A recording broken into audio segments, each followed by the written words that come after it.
పార్లమెంట్లో ప్రశ్నించే గొంతుకలకు సంబంధించి ఈరోజు యావత్ దేశమంతా కూడా ఇది సెంట్రల్ సంబంధించిన ఎలక్షన్లకు కానీ సెంట్రల్ సంబంధించిన ప్రభుత్వ ఏర్పాటు చేయడంలో కానీ ఇది ఇండియా కూటమి అయితేనే లేకపోతే ఎన్డీఏ కూటమి కీలకం అవుతూ ఉన్నారు. అంటే ఎవరైతే కీలకం అవుతారో రాష్ట్ర ప్రయోజనాలు దాంతో ముడిపడి ఉంటాయి. ఈరోజు చంద్రబాబు నాయుడు అంత కీలకమైన సందర్భాన్ని చాలా రోజుల కిందనే పసిగట్టిండు కూడా. ఎవరు?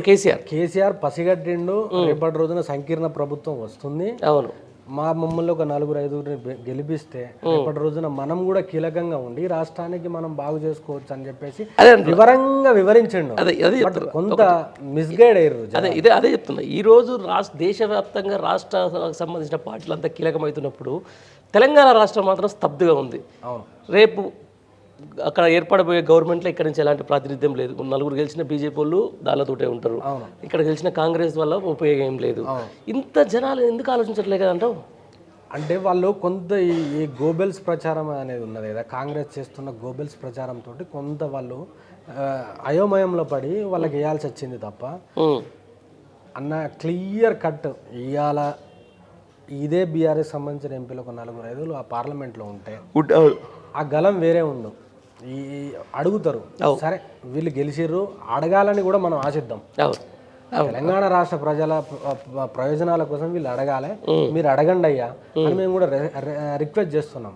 అడగాలి, అడగకపోతే మాత్రం మేము మిమ్మల్ని అడుగుతాం. అంతే, బరాబర్ అడుగుతాం. రైట్.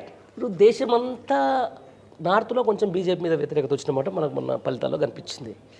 సౌత్లో మాత్రం అటు ఇటు జై శ్రీరామ్ అక్షింతలు ఇదైతే దానికి కొంచెం ఇంపాక్ట్ చూపించింది. అంటే తమ నేను బాగా ఒక కన్ఫ్యూజన్ అయిన విషయం ఏంటంటే ఈరోజు ఓటర్ అనేది ఒక డిఫరెంట్ టైప్ ఆఫ్ తీర్పు అయితే ఇస్తున్నారు. మనం ఎక్స్పెక్ట్ చేయండి. మొన్న ఆంధ్రాకి సంబంధించి అంత సంక్షేమ ఫలాలు ఇచ్చిన జగన్కు 11 సీట్లు వచ్చినాయి. మొత్తం ఇంత రావణ్ పేరు చెప్పిన బీజేపీ నార్త్లో వాళ్ళు నమ్మలేదు, సౌత్లో మాత్రం బాగా నమ్మినారు. ఈవెన్ ఎవరైతే శ్రీరాముని పేరు చెప్పి అయోధ్యలో కట్టిన అక్కడ కూడా బీజేపీ గెలవలేదు. ఎట్లా ఉంది అసలు? ఒకసారి చూస్తే ఈ ఓటర్ నాడు ఎట్లా అనిపిస్తుంది నీకు? ఓటర్లు కూడా చాలా చైతన్యం అయ్యారు అన్న. ఎందుకు అని అంటే ఇవాళ దాదాపు 13 రాష్ట్రాలలో కాంగ్రెస్కు 0 10 రాష్ట్రాలలో బీజేపీకి కూడా 0 అని అంటే వాళ్ళు చేసింది ఏంది? ఇప్పుడు వన్ సైడ్ లాస్ట్ టైము 2019లో జరిగిన ఎంపీ ఎలక్షన్లో బీజేపీకి 305 సీట్లు వచ్చినాయి. ఇవాళ ఎన్ని వచ్చినాయి అన్న? వన్ సైడ్ విక్టరీ ఉన్న యూపీలో నీకు కనీసం సగానికి సగం కూడా రాకపోయా. ఆడనే గుడి కట్టినావు, ఆడనే రాకపోయా. గుడి కట్టిన ప్లేస్ లో కూడా రాకపోయా అని అంటే తిరుగుబాటు స్టార్ట్ అయింది. కొంత ఇటు సైడ్ కొంత వీళ్ళు బీజేపీ వాళ్ళు అదో రకమైన మాయ క్రియేట్ చేయడం వల్ల కొన్ని వచ్చినాయి అంతే. సౌత్ లో ఇక్కడ మన దగ్గరనే 8 వచ్చినాయి అన్న. అక్కడ ఆంధ్రప్రదేశ్లో 2 వచ్చినట్టున్నాయి. ఆంధ్రప్రదేశ్లో మీరు అన్నట్టు జగన్ సంక్షేమ పథకాలు బాగా చేసాడు, కానీ ఆయనకున్న ఓట్ బ్యాంక్ 40% అట్లే ఉన్నది. కానీ యాంటీ ఓటు బ్యాంకు స్ప్లిట్ కాకుండా వాళ్ళు పకడ్బందీ ప్రణాళికతోటి ముగ్గురు కలిసి ఒక్కరిని కొట్టిరు అంతే. ముగ్గురు కలిసి ఒక్కరిని కొట్టిరు. అది రైట్. ఇప్పుడు ఏమంటారు, ఇక్కడున్న ముఖ్యమంత్రి మొత్తం త్వరలోనే బీఆర్ఎస్ పార్టీ ఎమ్మెల్యేలంతా మా దాంట్లో జాయిన్ అయిపోతున్నారు, ఎల్పీ కూడా మా దాంట్లో విలీనం చేసుకోబోతున్నాం అని చెప్పేసి అంటారు. ఉందా అవకాశం? అది అసాధ్యం. అంతేనా? అది అసాధ్యం, అది కాని పని. ఎందుకు అని అంటే మొన్న ఇద్దరు పోయినట్టున్నారు కదా, దానం నాగేంద్ర, కడియం శ్రీహరి. వాళ్ళ మీద కూడా మా పార్టీకి సంబంధించిన లీగల్ సెల్ కంప్లైంట్ ఇచ్చింది. హైకోర్టులో వేసినాము. దాని తర్వాత తీర్పు రాకపోతే మేము సుప్రీంకోర్టుకు కూడా పోతాం. పార్టీ ఫిరాయింపుల చట్టం బరాబరు అది కోర్టు అయితే 100% తీర్పిస్తుందని మేము ఆశిస్తున్నాం. అంతే. వాళ్ళను సస్పెండ్ చేస్తే బై ఎలక్షన్లు వస్తాయి. చూడండి, బై ఎలక్షన్లు వస్తాయి. అక్కడ బై ఎలక్షన్లు వస్తాయి. వీళ్ళు 26 మందిని జాయిన్ చేసుకోవాలి. 26 మంది పోతారా అన్న? 1/3 పోవాలి. పోయే ఛాన్సెస్ ఉన్నాయా? వీళ్ళంతా నడిపిస్తారు అట్లా. ఇప్పుడు డైవర్ట్ పాలిటిక్స్ చేయడంలో రేవంత్ రెడ్డి అనేటోడు పక్కా సక్సెస్ అయ్యిండు. డైవర్ట్ పాలిటిక్స్ చేయడంలో ఆయన గవర్నమెంట్ మీద యాంటీ ఎప్పుడైతే ఎస్టాబ్లిష్ అవుతుందో అప్పుడు ఈ చిహ్నాలు మార్పు, అప్పుడు ఈ పాట మార్పు అని అంటే డిస్కషన్ అనేది డైవర్ట్ కావాలి. అట్లాంటి ఎప్పుడైతే యాంటీ స్టార్ట్ అవుతుందో ఇలాంటి డైవర్ట్ పాలిటిక్స్ చేస్తారు. కానీ వాళ్ళు కేసీఆర్ గారితో ఉంటారు. ఎవడో స్వార్థపరుడు పోతాడు, వాని బిజినెస్లు కాపాడుకోవడానికి పోతాడు, వానికి సంబంధించిన ఆస్తులు కాపాడుకోవడానికి పోతాడు. అట్లాంటి వాళ్ళు పోయిర్రు. వాళ్ళు పోయిన వాళ్ళు అటే పోతారు, అంతే. అటే పోతారు గంతే ఇక. రైట్. ఇప్పుడు మనకి ఎప్పటి నుంచైనా కూడా కొంచెం చంద్రబాబు భయం ఉంటుంది తెలంగాణ ప్రజలకు. చంద్రబాబు రైట్. అనే ఈరోజు మూర్ఖుడు. ఈరోజు మళ్ళీ తెలంగాణలో గేట్లు తెరిచే పరిస్థితి వచ్చేసింది. మళ్ళీ తెలంగాణలో ఎన్టీఆర్ ట్రస్ట్ భవన్ కలకలాడే కాడికి వచ్చేసింది. ఎట్లా అన్ని తెలంగాణ ప్రజలు గమనిస్తా ఉన్నారు, గమనిస్తున్నా? సమయం వచ్చినప్పుడు కొడతారు. 100% గమనిస్తా ఉన్నారు.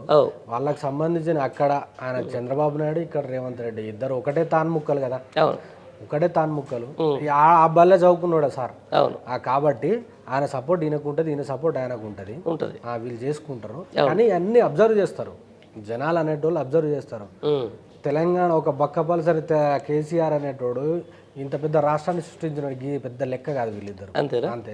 ఇవన్నీ జస్ట్ అంతే, పాసింగ్ క్లౌడ్ లెక్క అంటారు. అంతే. ఇదే అంటున్నా నేను. మళ్ళీ ఏం చెప్తానంటే రేపు పొద్దున ఇరు రాష్ట్రాల మధ్య చాలా పంచాయతీలు ఉంటాయి.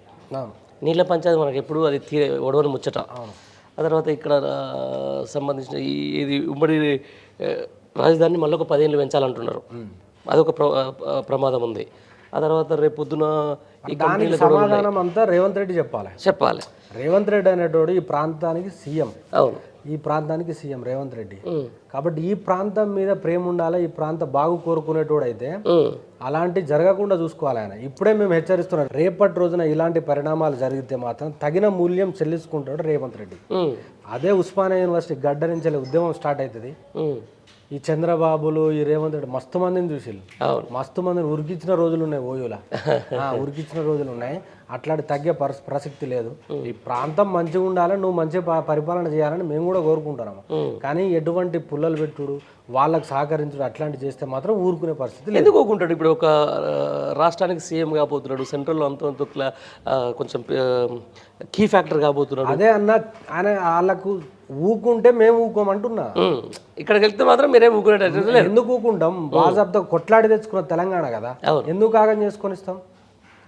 కొట్లాడి తెచ్చుకున్న తెలంగాణ ఇలా కాంగ్రెస్ పార్టీ 1969లోనే 300 మందిని చంపింది. ఇప్పుడు మలిదశ ఉద్యమంలో కూడా దాదాపు 1200 మందిని చంపింది కదా. చంపితేనే నువ్వు ఇచ్చిన తెలంగాణ, ఉత్తిగా ఏదో రిప్రజెంటేషన్ ఇస్తే ఇయ్యలే. అవును, ఏదో మన సోనియా గాంధీ టేబుల్ మించి ఒక పేపర్ ఇచ్చినట్టు ఇయ్యలే కదా. ఎంతో మంది సస్తే ఆత్మ బలిదానాలు చేసుకుంటేనే నువ్వు ఇచ్చినావు తెలంగాణ. తప్ప నువ్వేదో ఉత్తేనే ఇచ్చినట్టు మాట్లాడితే మాత్రం అది కరెక్ట్ కాదు. మేము ఊకోం. ఎందుకు ఊకుంటాం? ఈ తెలంగాణ రాష్ట్రానికి చిన్న చీమ గుట్టినా కూడా ఉస్మానియా యూనివర్సిటీ అట్టుడిగిపోతుంది. అవును, అంతేనా?